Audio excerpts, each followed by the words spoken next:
Welcome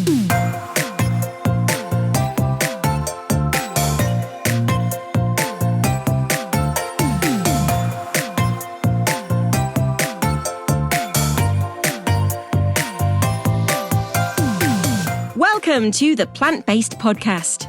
Did you know that plants are truly amazing? Not only can you grow them and eat them, you can also wear them, drink them, nourish your skin with them, and so much more. Let Ellen and Michael inspire you to love plants as much as they do, as they chat with the movers and shakers in this wonderful plant-based world. So, let's dig in.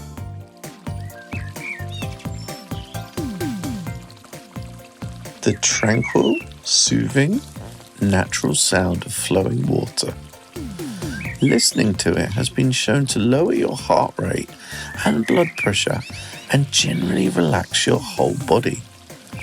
Combining the magical sound of cascading water with the beauty of plants, Hydria Life will now enable you to use those same health and well-being effects at home or in the garden. Get 10% off their rechargeable Hydria fountain at hydrialife.com. All you need to do is quote the code PLANT24 when ordering. Well, when we ask guests on the podcast when or where their gardening journey started, the majority will say from their parents or their grandparents or perhaps someone else within their family or a friend. And of course, all of those people are absolute legends. But imagine if your gardening inspiration was none other than the late Geoff Hamilton. Yes, on today's show, we have the owner of Barnsdale Gardens, horticulturalist, writer, radio and TV broadcaster, Nick Hamilton. Welcome to the podcast, Nick. Hello, Ellen. It's a pleasure to have you here. Yeah, pleasure to be here. I have to say, I love your podcast. I don't get to listen to an awful lot of these things. So I spend most of my time, obviously, as you can probably appreciate, in the garden. But I've been catching up. Oh, that's amazing. Thank you. I don't know why I always feel really shy when someone says they listen to the podcast. Even when we do the podcast and put it out there for people to listen to, but I'm always like, oh, I feel really awkward now. It's strange. You make it. You don't imagine anyone actually listens. But yeah, that's really nice to hear. Thank you very much, Nick. Yeah, thank you. So before we talk about your career and Barnsdale Gardens, let's dive straight in with a question that we would love to ask you, please. What was it like growing up with a legendary horticulturalist as a father? It was great. I mean, he was great. I have to say, he was. I always said to people, if you never met him and just watched him on the television, what you got on the television was what you got. He was that enthusiastic about everything. He was always very inquisitive. Wanted to find out about lots of things. Wanted to be at the forefront of all the stuff like that. But as a child, it's a funny thing. I've got two brothers, one older and one younger, and people assume that you just, because one of your parents is in a particular trade, and in this case horticulture, but because they're well known, that you naturally just follow. But of course, it was when I was a child. My dad was a self-employed landscaper working primarily in North London, and you don't take a young child on a job with you, So it wasn't like being on a farm where you're or on a nursery where you're in it every day and you just step out the door and you're there. And we were never pushed into any sort of trade. We were always left to look at what we wanted to do ourselves. And my two brothers have. Well, I say they have no interest. They've had no interest in horticultural gardening at all through their whole lives. Yet I've been interested ever since I can remember. My older brother actually discovered his garden when he turned 60 2 years ago, and suddenly discovered his garden, as people do. When they're ready, they discover it. And things. So he was always, when he realised that was my interest, he was always very encouraging, never pushy. Apart from the college that I went to, he went to Writtle, I went to Writtle. That was something that was set in stone almost, it was great, and I'm just so incredibly proud of what he did, and carry that on. But obviously, in my own way, I'm not him. I'm me. I've got a lot of him in me, and of course, I've been very much indoctrinated in that Geoff Hamilton style of gardening. So you can probably appreciate that what I do is very similar to what he did. But I do plough my own furrow, and I do have different ideas, and obviously life moves on, so. Yeah, absolutely it does. It's interesting, about your brother discovering gardening at 60 or 62. I can't remember the age you said now. And it's like, because some gardening just comes to people when it naturally comes, yeah? And some people love it from when they're really young, but so many people do discover it when they're a little older, whether that's when they buy their first house or perhaps when they're older and they retire. But the joy of it never goes, does it? At whatever age you pick it up, it's just a joyful activity to get involved in. Is he now saying to you, "Oh, I wish I'd done this sooner"? Is he now saying? He's turned into the worst nightmare. I mean, he's on the phone every 5 minutes. What do I do with this? What do I do with that? Have you got this I can borrow? I mean, before, I was quite happy before. He used to phone me up twice a year and just say, my grass needs mowing. Can I borrow your strimmer? And that was the only gardening that I got for it. No, he was a professional photographer, gone into website building and stuff like that now. But so he built and looks after our website and our social media. But he took all the pictures from my dad's books and articles. So he was sort of had horticulture all around him, but never showed any interest. But you are absolutely right. People, you can't force people to do it. People come to it when they're ready, whenever that is. It could be at birth that they're ready, but it could also be when they retire, or when the children are left home, or when they buy their first house. And I think that was, one good thing, if there were any good things that came out of the pandemic, that was one good thing that did, was that a lot of younger people, just through sheer boredom, discovered their garden, and there's a percentage of those that are carrying it on, and so that's really great. Yeah. Especially houseplants, grow your own, flower farming as well. This is all kind of being really populated by younger people and very different demographics to the usual that we're used to as well. Yeah, absolutely. I think you need to experience that feeling you get when you're out there doing it without somebody sort of pushing you in that direction. You need to discover that yourself. And of course, that was something that the pandemic did, like I say, through the fact they didn't have anything else to do. But of course, I think they're understanding now. Certainly there's a lot more talk about mental health, and we've known for millennia, how great horticulture and gardening is for your mental health. It's just a fantastic thing. And I was just saying, funnily enough, to somebody yesterday, although, when you wake up and everything's covered in snow, the encouragement to go out of the door fully wrapped up is not as great as it is when the sun's shining. But I get out of bed every morning and I can't wait to get to work. You can't, whatever you pay, you can't pay for that feeling. You really can't. Yeah, I absolutely love that. Like, you just can't, like, people say, don't they, "Oh, I don't want to get out of bed this morning because it's cold outside," or "I don't want to get out of bed because I've got to go to work." When you have that feeling of, "I can't wait to get out of bed and get on with the day and get outside," that's just the best feeling. I completely get it. And I mean, up anyway. Pardon? Yeah, you soon warm up. Like, yeah, I'm in my blanket. Yeah. Yeah.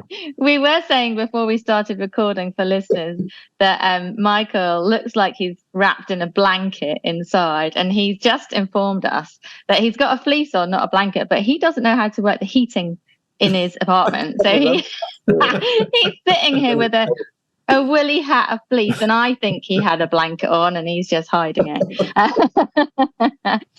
Before we move on, Nick, to talk about Barnsdale Gardens, because I really want to find out so much more about them. They look absolutely amazing. It's just one last thing about your father, Geoff. Did he pass down any tips to you that you've never forgotten, or one tip that you will, live by because he's told you that? I think the one thing that I had right from a child, and not necessarily to do with horticulture, but just to do with life generally, which I think is so applicable to horticulture that it's stuck with me for my whole life, which is, if it doesn't succeed, then try again. Yeah.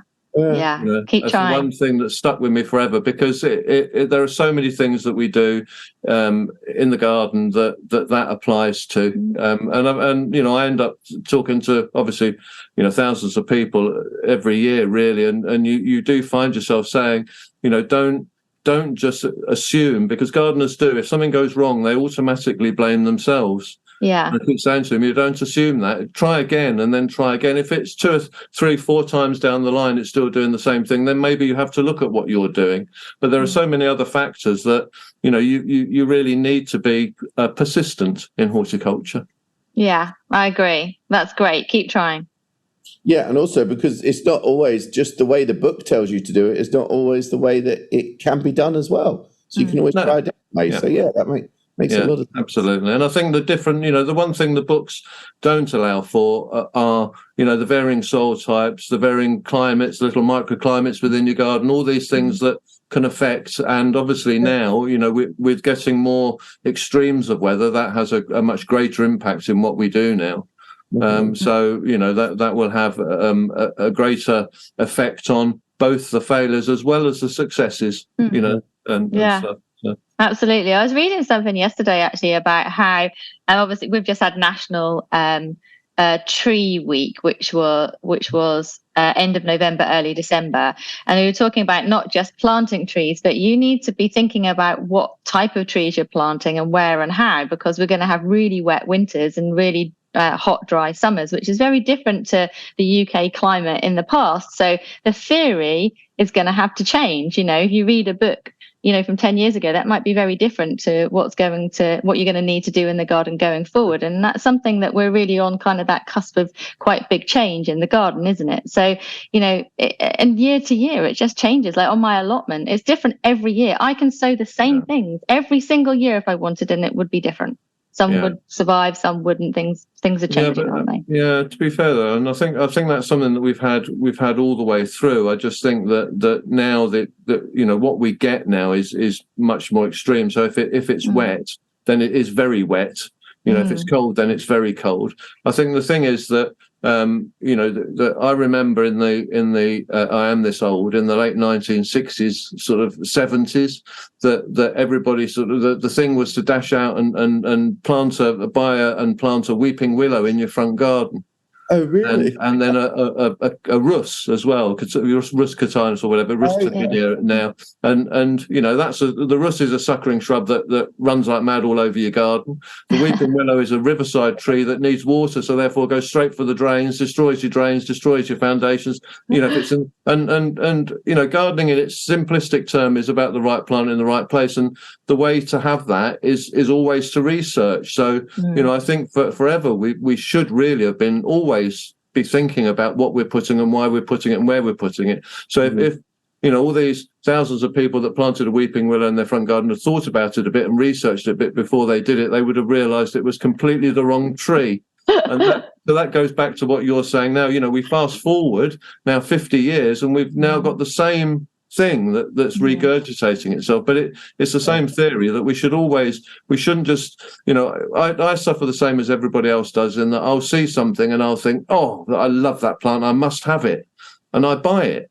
But I've got 8.5 acres that I can put, and I've got all these different environments in it, and I can just put it wherever. So I don't have that problem. Whereas other people need to think a little bit more. They can be attracted by something, but you still need to think about where you're putting it and why. Yeah.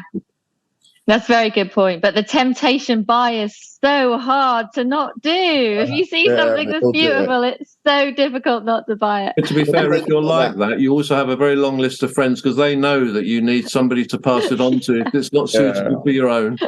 True. They call that naughty plant purchases, don't they? Yeah. My dad actually used to have. It was a very strange thing that used to happen, was that we've always been very, very keen not to waste anything. So obviously we have vegetable areas and things, and when my dad harvested, and he was growing for the programs, obviously, but growing to eat, as we still do. We grow to eat, so we grow small amounts of lots of things, but obviously have continuity, and but also we're there to demonstrate to people as well. So we try and use lots of different varieties of things, but always when he harvested, if anything was left over, he gave it away. And I never understood how people knew the days that he was going to harvest, because it was never regular. But friends, these friends would appear out of nowhere on the days when he was harvesting, just in case there was something left over and too much. It was just quite amazing. Always gave it away. As long as it's not courgettes or potatoes, because my friends are done with them. Like every year, they're like, "Don't bring me a courgette. No. I don't want any more potatoes. I'm done with all of those now." So tell us a bit about Barnsdale Gardens. Obviously, somewhere that many followers, listeners will be familiar with. 8.5 acres of many different types of garden as well. Talk us through that briefly, and any of your personal highlights, any favourite plants in there as well. Okay, so when we first started, obviously, I came back to Barnsdale full time. I mean, obviously popping backwards and forwards a lot before that, but came back full time to work with my dad in early 1989, and he, as parents do, paid me just enough to live on, and that was all. And I was quite happy with that because we'd spoken about setting up a little business together. So the opportunity came late 1989 to buy the land next door, which was about the same size as what he already had, and to develop that into the nursery. So I was predominantly working on the nursery and then developing the garden area around that as we could. And obviously, when my dad passed away in 1996, I knew that the garden was going to be passed to me, and the only way to keep that going was to open it to the public. The TV garden had never been open before. The nursery garden, what I call the nursery garden, the bit around the nursery that I was developing, was open with an honesty box on a post. But so we opened the whole thing in 1997, April 1997. And we now have 38 individual gardens of feature. So you're right, Michael. There are lots of different types of gardens, but there are four things that we look at when people come and visit, which is firstly, obviously, we want them to have a really enjoyable visit. The second thing is that what we want is for the things that we do to be relative to what they have at home. So when you come and you look at the gardens, they're of an average size. The thing is that if you like to, stately home gardens are great to go and visit, but if you're going for ideas for your own garden, it's very difficult because everything is on such a big scale, and trying to scale that down and still be impressive in your own small garden is very, very difficult to do. So we want it to be relative to what they have at home. We want everything that we do to be achievable. So, as an example, we everything we make is easy to make. You don't have to be an expert woodworker to make things out of wood that we make. They're very easy to make. My dad always said, I'm making these things on the basis that somebody can hold a saw at the right end and the right way up and move it backwards and forwards, and that's how that's how difficult they are. And therefore we wouldn't go and buy a plant from as an example. I always use this as an example because it highlights. We wouldn't buy a plant from a guy in the Outer Hebrides who didn't do mail order, because nobody can get it. Is the point. So the point is, although we do have quite a lot of rare and unusual things in the garden, as well as very run-of-the-mill things as well, they are obtainable, maybe not so easily obtainable, but they are obtainable. And the last thing that we look at is that we want everybody to go away with ideas. So we're in the ideas business. I don't look at the gardens as a tourist attraction, or it's a horticultural establishment, but I look at it very much as an educational facility, because people are walking around it, enjoying it, having a great time, but also by default learning as they go around. And of course, that's the best way to learn, when you're having a good time. So we have these 38 different gardens, different ways of doing it. So we have some more formal ones. We have some, obviously, lots of cottage. We're very much sort of cottage gardeners, I suppose. So the way we plant is cottage gardening, but we do have more formal things as well. Shady borders, sunny borders, semi-shady borders, dry borders, hot, wet borders. And so we try and cover all areas. We're very fortunate that we, I say that today, although John, the head gardener, was cursing it today. We're very fortunate that we have heavy clay, because we're able to manipulate it to do what we want. So we have a Mediterranean dry garden, but we also have a bog garden, which isn't lined because it doesn't need to be. Wow, that's very wet then. Yeah. So lots of different areas and things. So that's what we do, and the gardens are, realistically, I suppose they're, what people didn't really realise with my dad's garden, the TV garden, because they never saw it complete. They only ever saw little bits of a jigsaw that they never really realised how that fitted together. So it's in effect the both halves of the garden are the same in that they're television sets dotted around, but of course the garden was his own back garden and he wanted it to feel like that, so everything has borders around it. It feels like a garden when you're walking around it, and then you come into these little areas that give you an impression of being a normal household garden, and that's what we do. We sort of they're not botanically labelled, but they're labelled in the same engraved labels that we use to label all the plants, so people can write down what they like.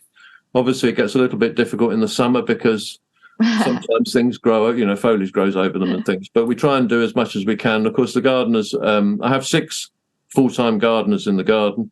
That's including John, the head gardener. John's been with me for, he's been with me now for nearly about 30 years now, John. Wow. It helps that I lock him in a shed at night. He can't get away. Bless him.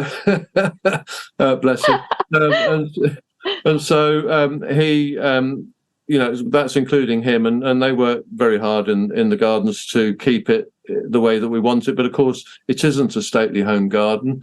It's like what you have at home. So therefore, if you're a gardener, what you want in your garden is always something to do. So that's how we maintain it. So it's not, the garden at no point is absolutely pristine, because that's not what it's about. It's about being an inspirational garden. So if it looks like what you have and similar to the sort of things the way that you manage it, then that's inspiring to people. Yeah, it must be such a joy for you to see visitors come along and, be filled with glee and like, oh, what's that plant? Oh, that's so beautiful. Like, you must have such a great sense of satisfaction seeing visitors enjoy all of the gardens that you've created. Yeah, absolutely. I mean, I go all around the country giving talks as well, and we get, surprised. And it's like you with your podcast. I never cease to be amazed when people have said, oh, I was in North Devon, sort of South Somerset, North Devon, the other week, and people said, "Oh, where have we been?" And you're thinking it's such a long way, and and you're always surprised, the same as you, But it is great, and my dad had the worst sense of humour in the world, and I've grown up with that, as have my 2 brothers, and I've inherited that, and I continue that process. And so, my main objective as work is that we'll come in and we will have a great time. So I'm a terrible leg puller. I'm terrible at things. So I'll tell the staff that, when I go off and do talks, and obviously I'm telling everybody that, I take all the credit for the gardens, obviously, because I do all the work, because that's sometimes what people think. But in actual fact, what I do is, I know I'm the figurehead of it, but I can't do what I do without. I've got a fantastic staff, in all areas. I've got, and I surround myself with what I consider to be the best people in not just in the work that they do, but also in the way that they conduct themselves, and always pleased to see visitors, always happy to talk to people, and that's all part of what we do. In gardening, horticulture, we're so keen to pass on information. That's one of the joys of what we do. Yeah, that's lovely. That's really, really nice. It is. Horticulture does bring so much joy to so many people, doesn't it? Wonderful. I feel very ashamed that I've never visited. No. Oh, shame on you both. No, but I have to say, Fran had sent out some information about the garden, and I've been following like you online for ages and ages and ages. And there was like a vegan cream tea, and I was like, when I am back from overseas, I'm coming down for that vegan cream tea.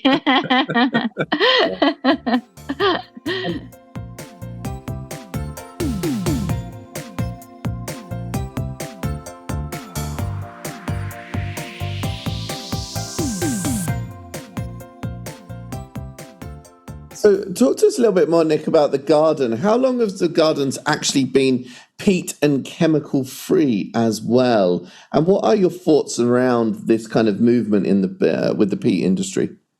Okay, so I have to say that my dad was and still is at the forefront. Even he's been gone 27 years now, and they're still catching up with him.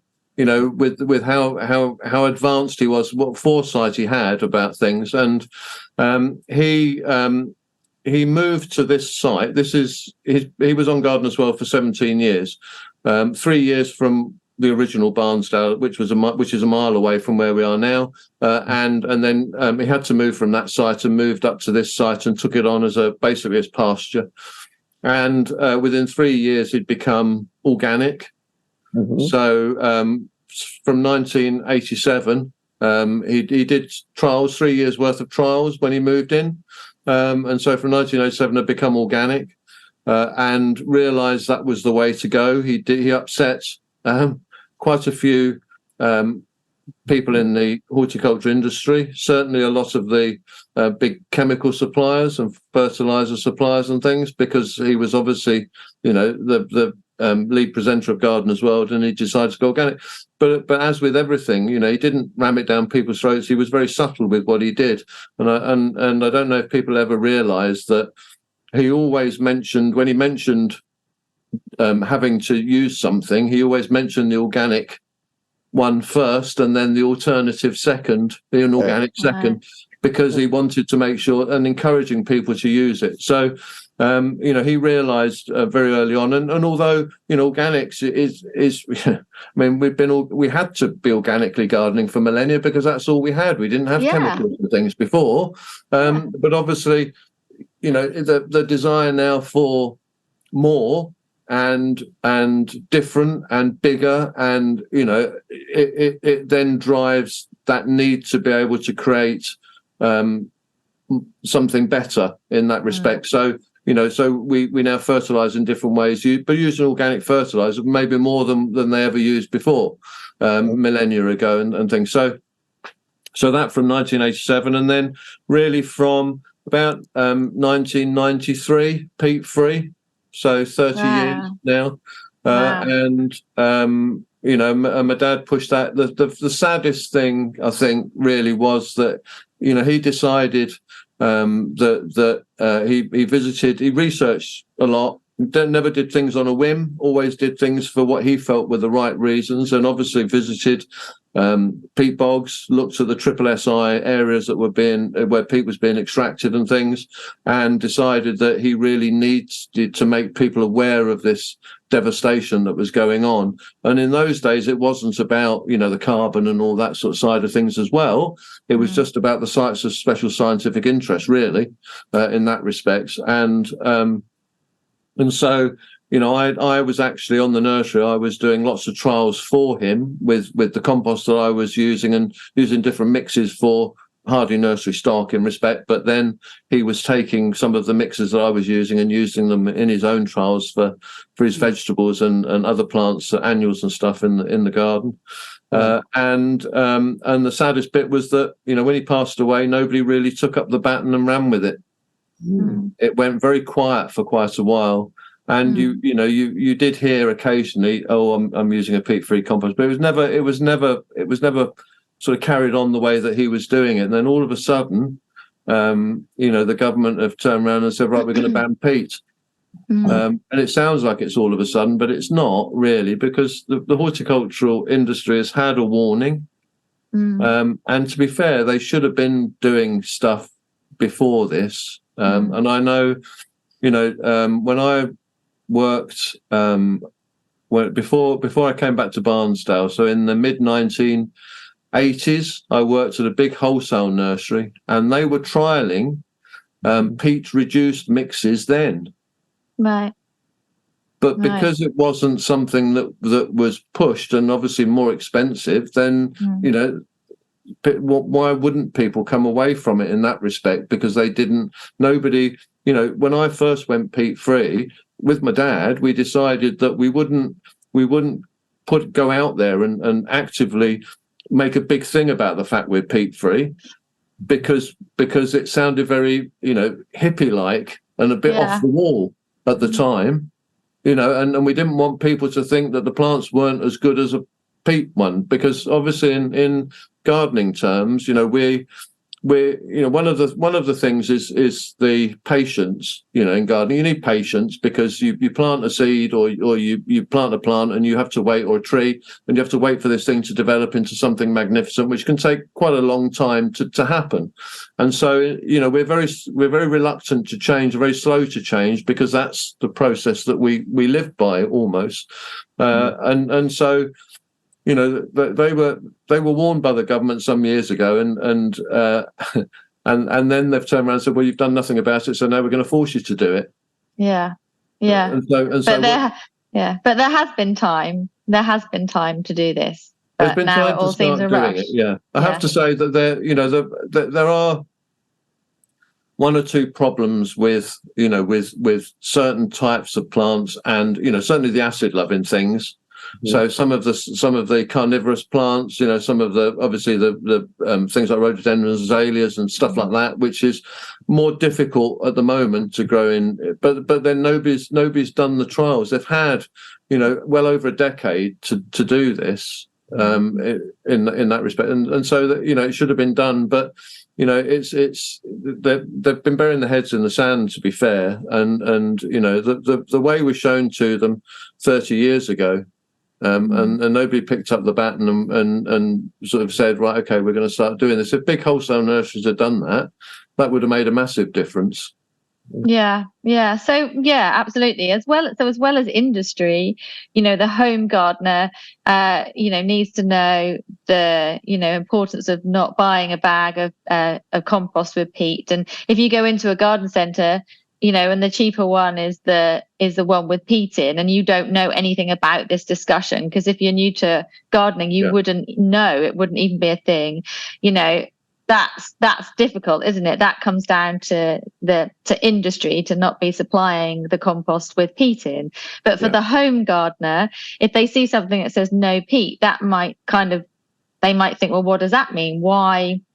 Is that a bad thing? Why is it more expensive? That kind of thing.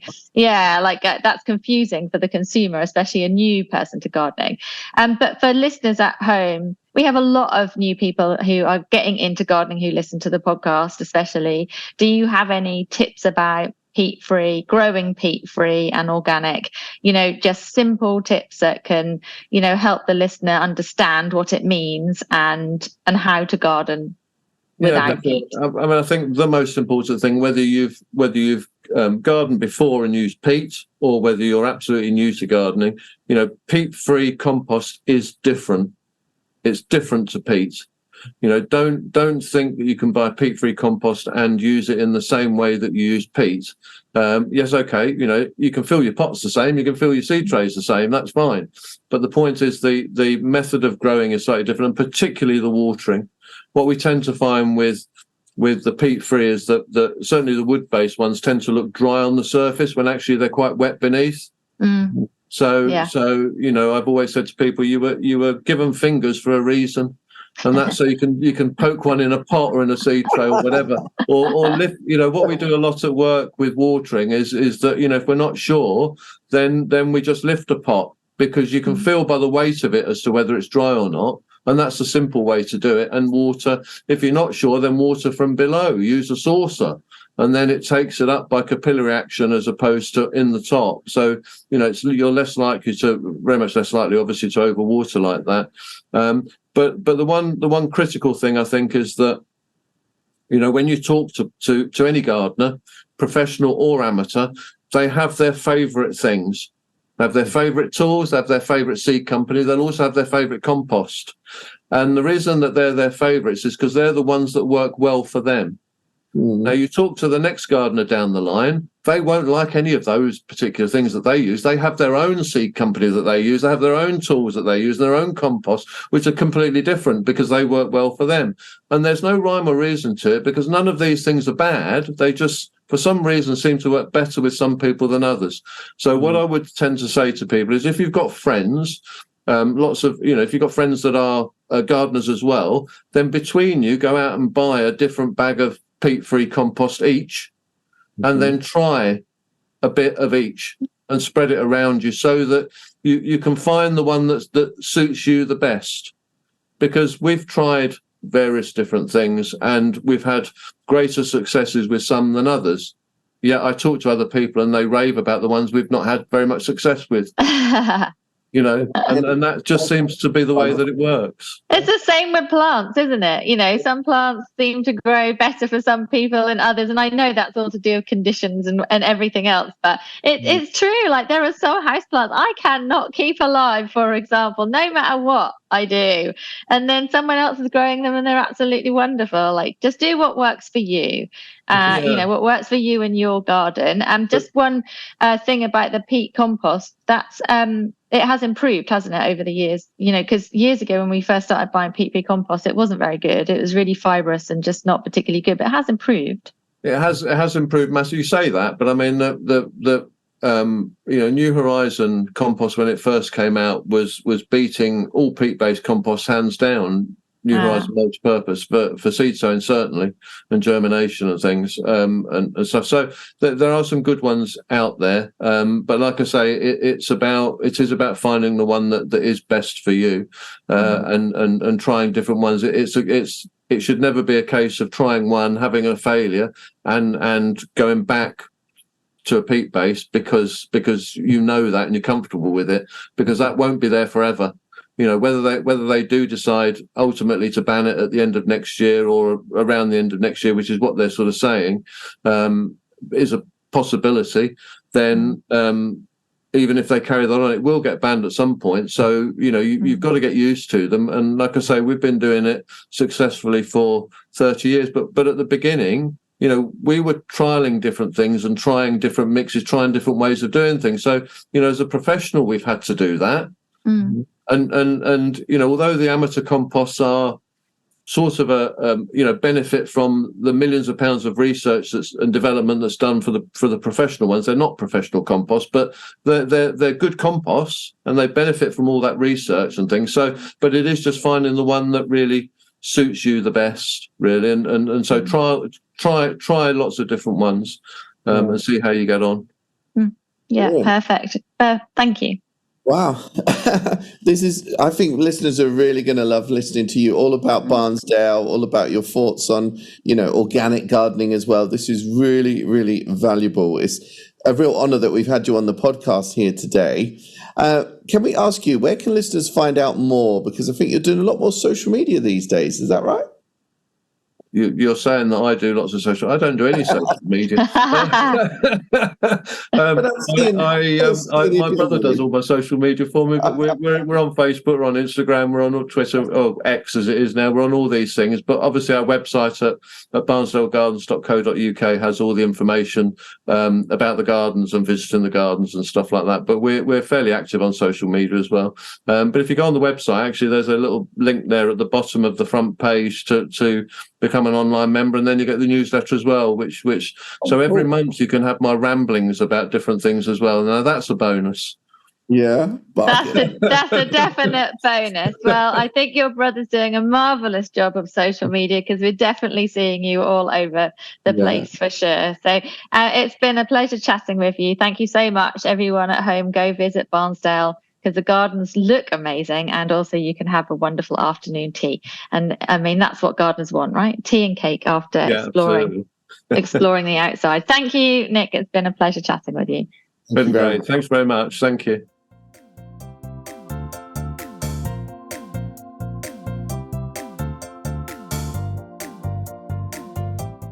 Hello, Michael. Hello, Michael. Yes, thank you. Are you all right? I didn't ask you how you are. Oh. You just said yes, thank you, as if I'm like, how are you? Say that. Did I? I didn't even realise. You've become AI, Ellen. I am an AI me. Now I don't have to make any appearances. I love your headphones. Are you about to land a plane? Yes, they are my boat. These are my noise cancelling headphones I usually wear when I'm on a plane. Hey. I can't hear you. You can hear me or not? What? Your sound keeps coming and going. Yeah, you keep cutting out. Because you're like answering my questions like not that accurately. It's hilarious. I just said you look like you're going to land a plane, and then you just told me something random about planes. They're my noise. You said my headphones as I was about to land a plane, and I said these are usually the ones that I wear on a plane. They're noise cancelling. Hang on, this is far too painful, honestly. Remember, people have to listen to this. Sorry. Should we start again? Oh, Ellen, Happy New Year. How was your Christmas, darling? Did you mean all of that? Did you mean to ask me all of that, or was that sarcasm? Yeah. No, honestly, I'm extending the massive hand of friendship here to you. Size 12 hands. Size 12? Wow. Okay. Yes, Happy New Year. Christmas was great. How about you? Yeah, wonderful. But I'm very moving happy to be back at it, Yeah. So funny. Yeah, I'm really happy to be back at it. Me too. I love January. Yeah, yeah, definitely. So much new starts, like meetings, kind of starting off this, that, new series, new sponsor, Hydria as well. By the time we go to broadcast, they may or may not use the advert where you said I sounded like I was on drugs, because I tried to record in a really relaxed manner, because I wanted it to be set to running water and twinkly music, you see. Well, I think we're going to leave it to our editor to decide, aren't we? I think you see the essence that I was trying to bring across, though, right? And I waited until 11 p.m. in bed, horizontal, that's why. to deliver those lines. Exactly. That's exactly what it sounds like. I was like, is he like on a sleeping pill or something? Oh, dear. Oh, wow. Sunny here today, Ellen. Tell us where you are, because you're in your car on your way somewhere. What are you doing? Oh, don't be too impressed. I'm only at Boreham at the Premier Inn car park. Oh. I'm on the road, Ellen. I'm in transit, just for you. No, because we desperately wanted to make sure we recorded a little gossip together, didn't we? And we're such busy mums that this is the only time we could fit in, isn't it, darling? It is. I'm actually going to turn my video off. I think you should too, because I can't hear you. So I think it would be better. I love seeing your face, Michael, but must be a Chelmsford thing. Yeah. Switch yourself off. So I heard that you were in a Premier Inn car park. I think that's the last thing I heard.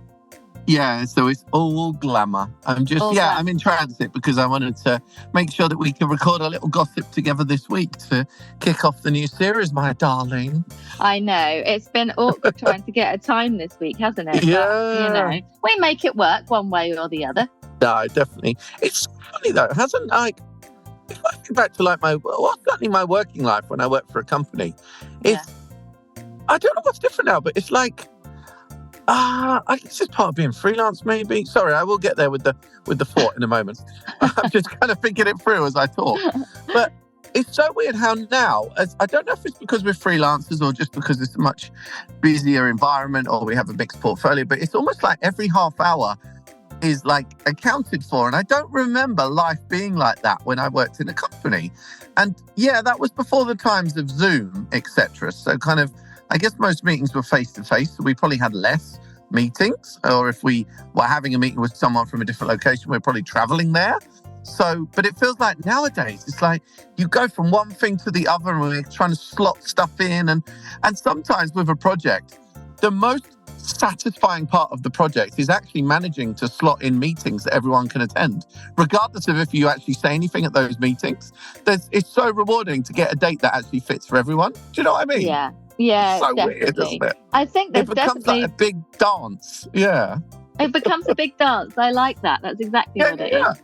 I think it's like not quite a mating call, but you know what I mean, like a big dance.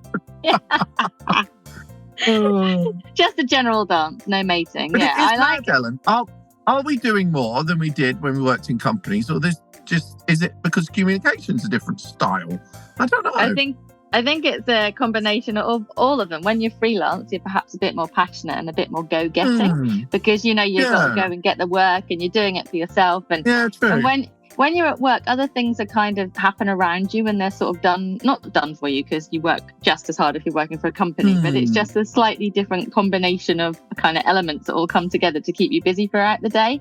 Do you know what I mean? Like Yeah. we just go here, there, everywhere, do this, do that, because you've kind of got it, you know, because it's off your back, isn't it? I suppose. I love but it, also, but it is.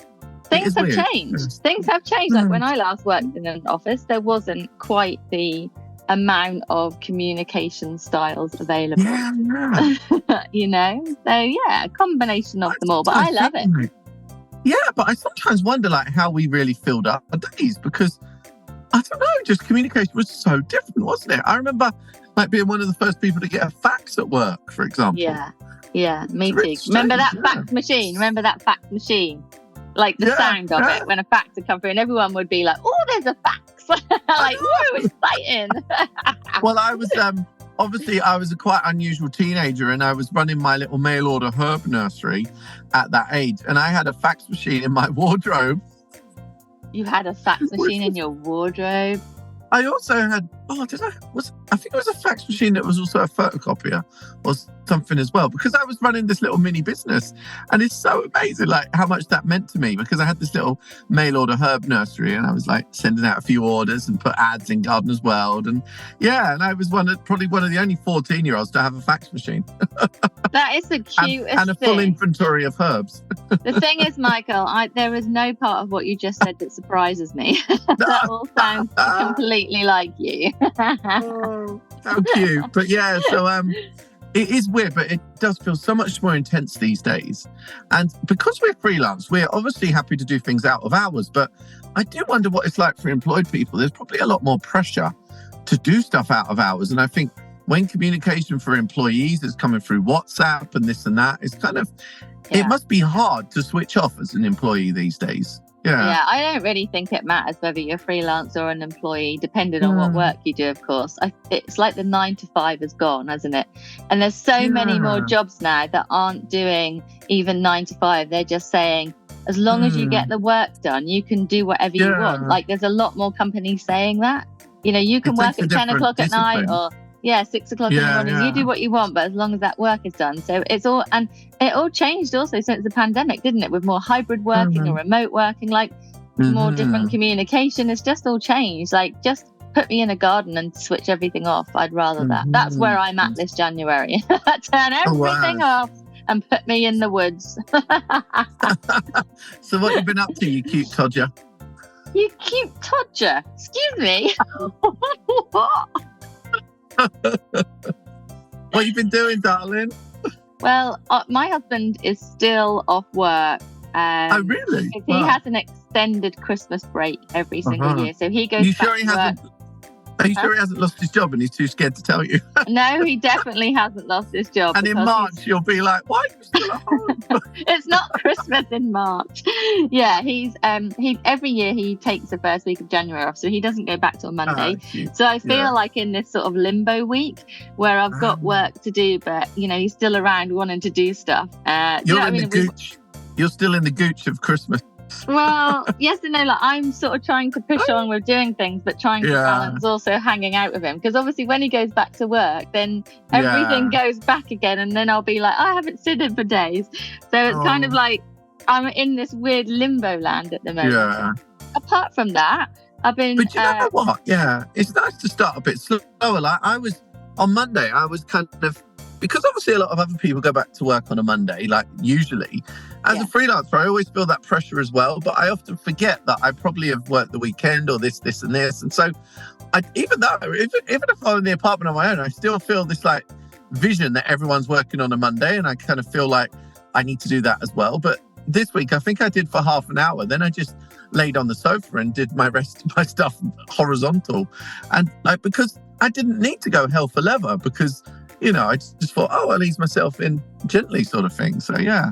And that's the privilege of being freelance, I guess. Exactly. So, that's a benefit to being freelance. You can kind of go with your own flow a little bit, can't you? And also in the gardening world, whilst there's still a ton of work, it's a little less. It's not like we're shooting around to all of the garden shows and doing stuff like we are spring through summer, you know.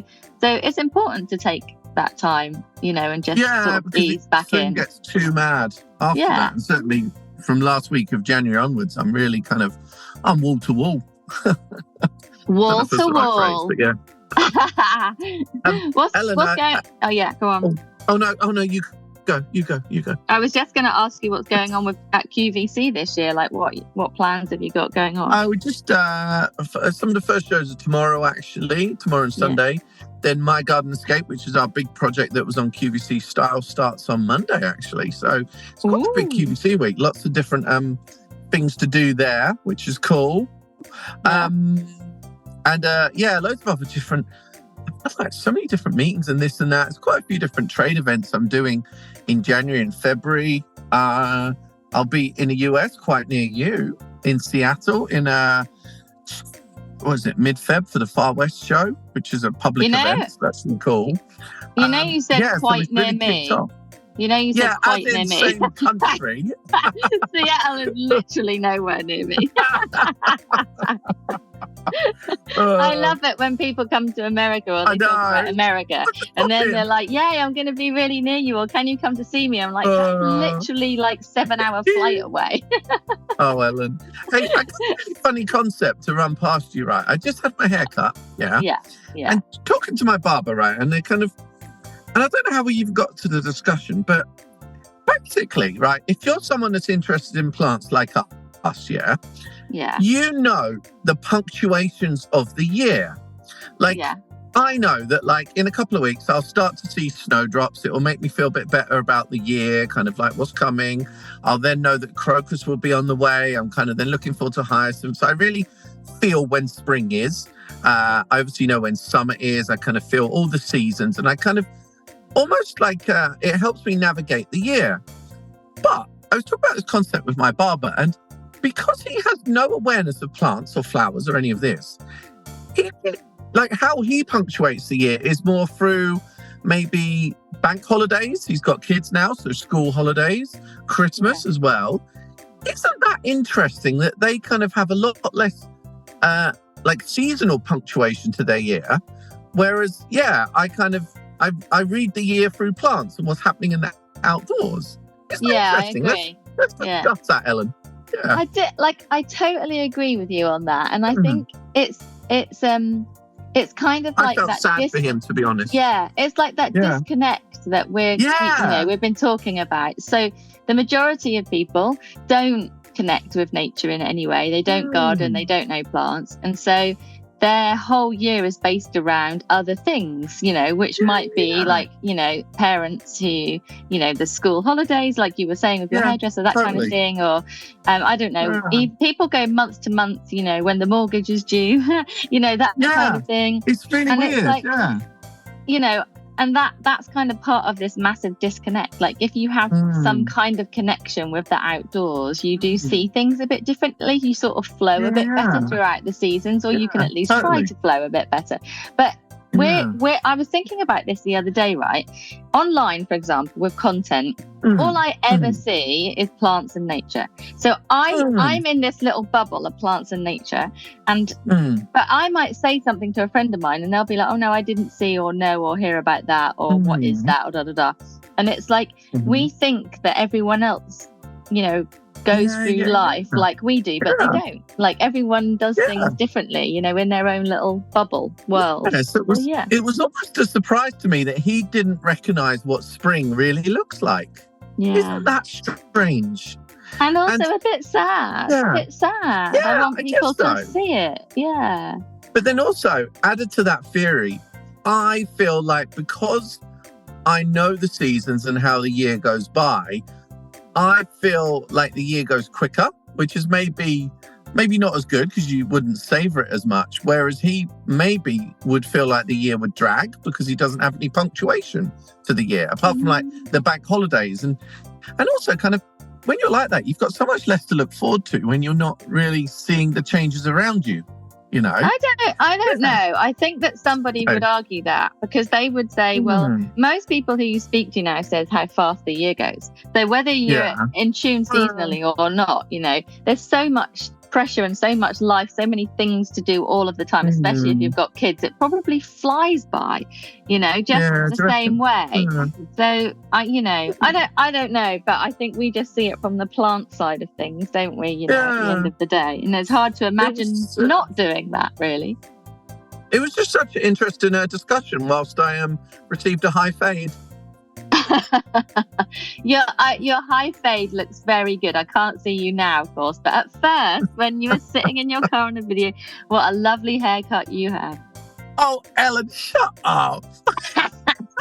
You're being such a girl by thinking I was waiting for the compliment.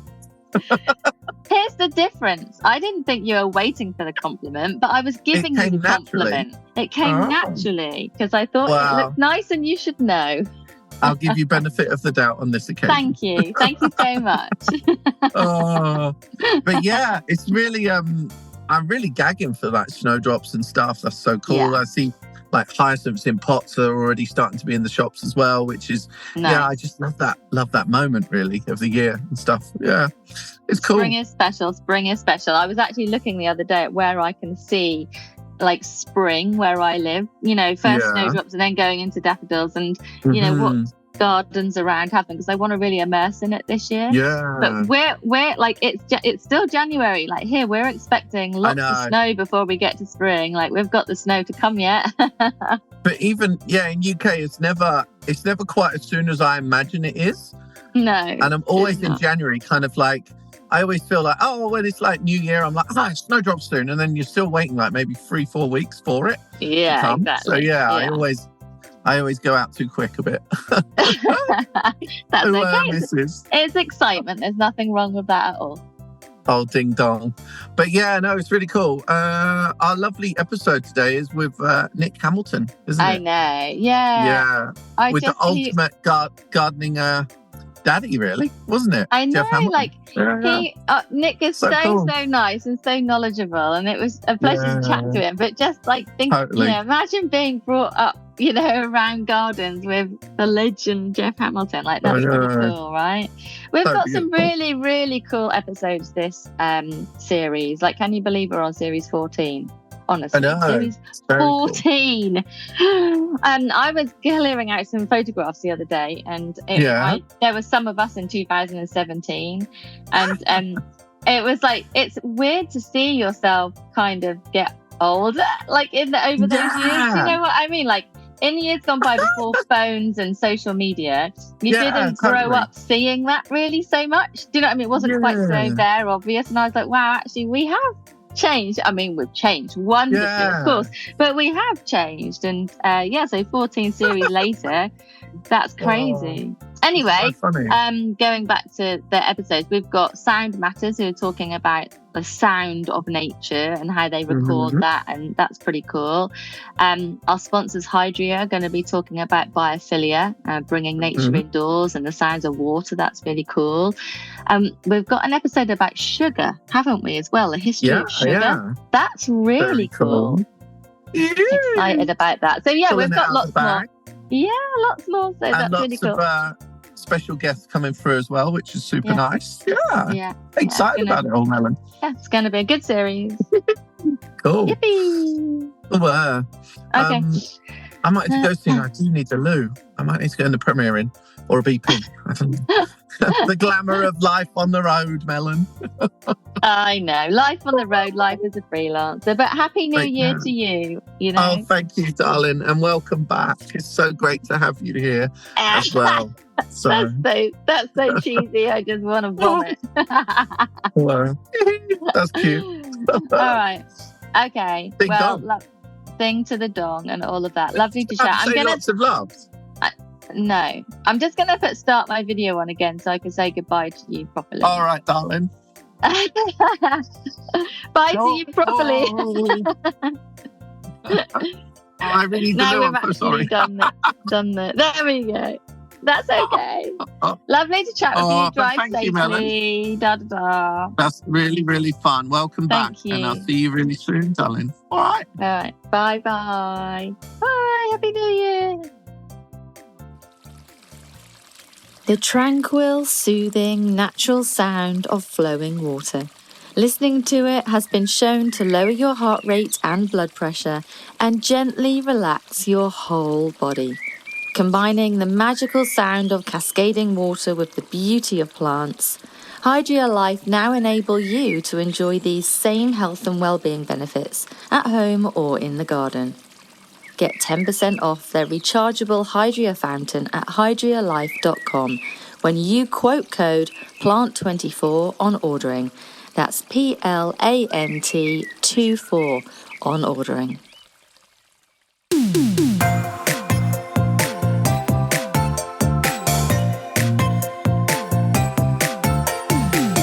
The music for the Plant-Based podcast is part of the song Grow by Mikey James, and our editor is Gareth Patch of Semi Echo.